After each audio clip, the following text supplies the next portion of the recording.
you're really missing out. For anybody who's done any kind of acting or theater might have even a bigger appreciation for it like I did, because the way that it is shot is a lot of kind of backstage angles. You also get that, what actors do in between, a run where they have maybe 2 shows in a day. There's always some weird place at the building or the theater that you're performing in, whether it's in New York or in Rhode Island or wherever you are. There's always like some rooftop you can hang out on, and just kind of like chill, have a conversation while people are having a smoke. It's just kind of part of the experience of having those weird places to kind of, have those break in between shows. And it really does show kind of like the backstage angle of things and how it works to be on stage and so forth. So for me, it was kind of fun to see it from that perspective because it was something that was really familiar to me. If you haven't done any acting or theater, I still think that it's something that you can appreciate.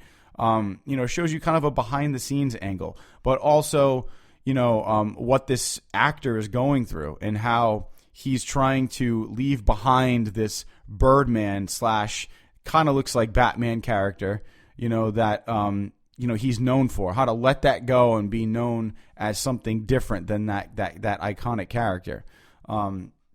Which is why I think a lot of these actors who play, Batman, like Christian Bale, like only signed on for 3, and then he does other roles. And then you have all the, especially Daniel Craig is kind of stepping out of the James Bond, role. I think because he doesn't necessarily want to be known as just James Bond. But, I think once you take on that role, there's really no way to let that go. We'll see you in other things, but you're always going to be James Bond now. Same thing with Pierce Brosnan, James Bond. Sean Connery, the James Bond. So The Revenant, though, guys, another film by this amazing director. This film was really about the human spirit and how you adapt in the worst of circumstances. The will to survive, the will to live on. Literally, just the worst conditions. This takes place, 98% of the movie is in the snow, in the freezing snow, snowstorms, just, oh my God, horrible, horrible weather. And they filmed this on location in these conditions. And, Leonardo DiCaprio really pulled it off, as well as these other actors. Tom Hardy did an excellent job. He was a great villain this guy plays. But DiCaprio had to really kind of work under some of the worst conditions I think I've ever seen an actor go through. And he kind of did some method things. There's a scene where, spoiler, but whatever. There's a scene where he is basically almost starving to death, and he sees this other Native American who has kind of taken down a buffalo. And in the movie, he's eating a buffalo liver. That's basically what it is. And as I'm watching him eat this, I was like, there's no way that this is fake. And come to find out, after watching a couple of interviews last night, it was actually real. And from what I've also read, DiCaprio is a vegetarian. So he said that they tried to give him some kind of pancake type of consistency of something to eat. And he said it just looked completely fake. So he said that he would actually, eat the liver for the scene. And he takes a couple bites out of it and starts chewing on it, and he throws up. And that's actually real. He throws up, and then he continues to eat it. And he said that, that was one shot. They only did it once. He'll never do that again. But, if you're an actor and you want to go method, hey, man, that's the way to do it. I'm not sure if another really kind of gross example of somebody doing method acting that I always think of when we talk about stuff like this is if you haven't seen The Machinist with Christian Bale, where he's like all skin and bones, there's one scene where he's running through a sewer and he's barefoot, and they were giving him the option to wear these rubber things over his feet that look like feet so he wouldn't have to run through this stuff, and he decided to just do it barefoot, and he was legit running through like raw sewage. So, hey, if you want to really get into character and you want to go method and actually experience that so it plays more truthfully on the screen, then all the power to you. I have done some stuff that's kind of gross. Not really going to get into it right now because that's not the point, but it definitely makes things more believable as far as like your immediate reaction to things, and when people see that on film, it definitely works. So as far as The Revenant goes, really great story.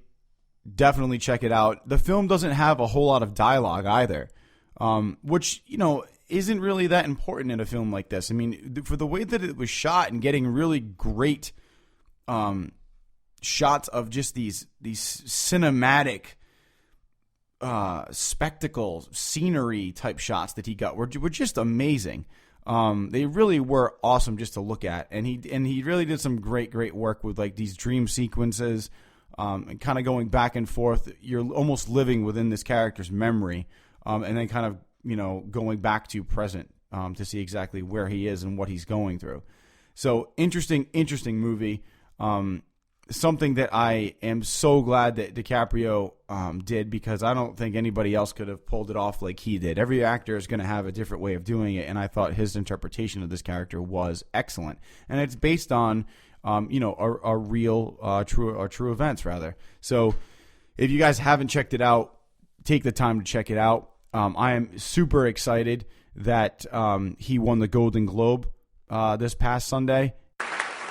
What an incredible honor. Wow, that meant a lot. Thank you so much. Thank you to the HFPA and to the other fantastic performances in this category. You guys were unbelievable. What a terrific year in film. 2 years ago, we found ourselves submerged deep in nature with all of its complications and all the beauty that it gave us cinematically. This film was about survival. It was about adaptation. It was about the triumph of the human spirit, but more than anything, it was about trust. And there's no one more deserving of that trust than our director, Alejandro Inarritu. Thank you for allowing me to be a part of this journey with you. Your leadership, your vision, your acute attention to making every day so visceral and real for us. I've never had an experience like this in my entire life. The depths to which he and Chivo and the entire crew went through was unfathomable, and I really want to thank the actors that I got to stand shoulder to shoulder with in this film, in particular my good friend Tom Hardy, who is a beast, an unbelievable talent, who was there every single day, who I know in real life would never bury me alive and leave me out in the cold to die like that. My makeup artist, Sean Grigg, you're an unbelievable talent. Thank you for all the genius you brought to this movie. I have to thank all the people involved in making this film: Mary Parent, Steve Golan, Brad Weston, Jim Giannopoulos. But Arnon Milchan, there's no one in this industry that would stick with a film like this to its bitter end. You are the champion of this film. My entire team, Jen, Sean, Rick, Steve, Gretchen. Rick, thank you for pushing me constantly to make choices like this. My parents, I love you dearly. My friends, you know who you are. And lastly, I want to share this award with all the First Nations people represented in this film and all the indigenous communities around the world. It is time that we recognize your history and that we protect your indigenous lands from corporate interests and people that are out there to exploit them. It is time that we heard your voice and protected this planet for future generations. Thank you very much. Totally deserving of it. He's also been nominated for a SAG Award, and he was nominated for a Oscar again. So I'm hoping that he gets this Oscar, finally. When he got his Golden Globe nomination this past Sunday, he got a standing ovation. Because I think everybody realizes that he is just getting robbed every time. The only one that I can't say he was robbed from, and there was a couple, but specifically was Training Day. Where he lost it. I think he lost The Aviator to Denzel Washington Training Day, which I got to give it to Denzel on that. I saw The Aviator, thought the movie was kind of boring. I thought his performance was great, but I thought that Denzel was more deserving of that award because he just did a phenomenal job in Training Day. So I'm hoping that he wins the SAG Award. I'm hoping that he wins at least the Academy Award. Just so deserving of it. And he's actually going to be taking on another role where he's going to be playing, I believe it's H.H. Holmes, who is the guy who, there's a book based on him, but it's also the story of the gentleman who, I don't really want to call him a gentleman, but, you know, he had this whole hotel where he built it, and he would bring women in and just kind of, they'd basically be like torture chambers, and he would like just torture the shit out of them and trap them.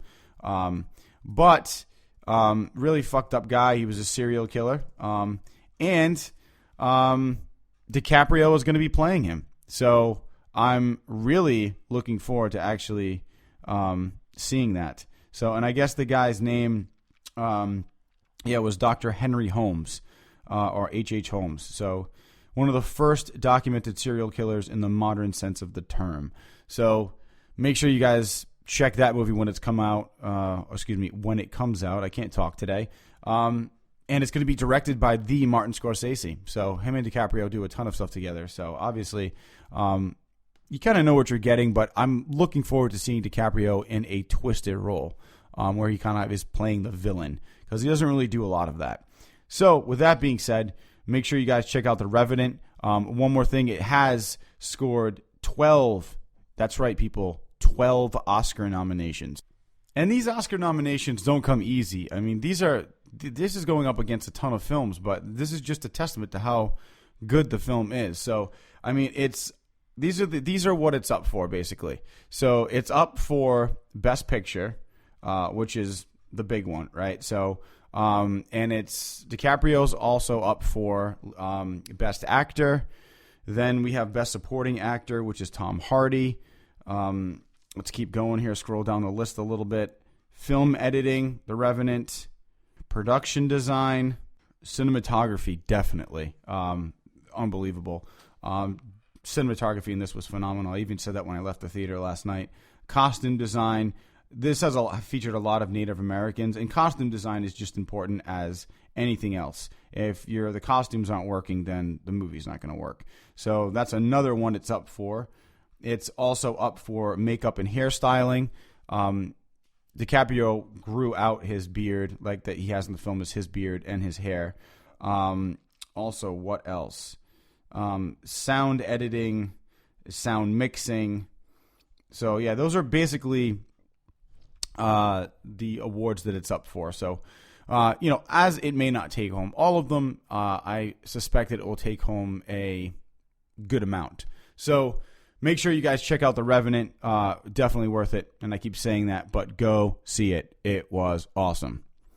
Moving on. So I want to kind of jump into, something that I always jump into. It's a segment of mine. So since we've kind of been talking about Memoriam, and it is a little depressing, but something that is worth talking about, I do want to kind of switch gears a little bit and jump into a segment that I call... Now, this scene is actually from one of my favorite movies of all time, starring the one and only John Candy. Scenes that make me laugh. Let the good times roll! Her mother set up this conference with you. I'm assistant principal here, as you've probably noticed from the indications on the door. This door? The outer door. The outer door? Yes. Because there's nothing on this one. That's just about enough of that. Sorry. I've been an educator for 31.3 years, and in that time, I've seen a lot of bad eggs. I say eggs because at the elementary level, we are not dealing with fully developed individuals. I see a bad egg when I look at your niece. She is a twiddler, a dreamer, a silly heart. She is a jabberbox. And frankly, I don't think she takes a thing in her life or her career as a student seriously. She's only 6.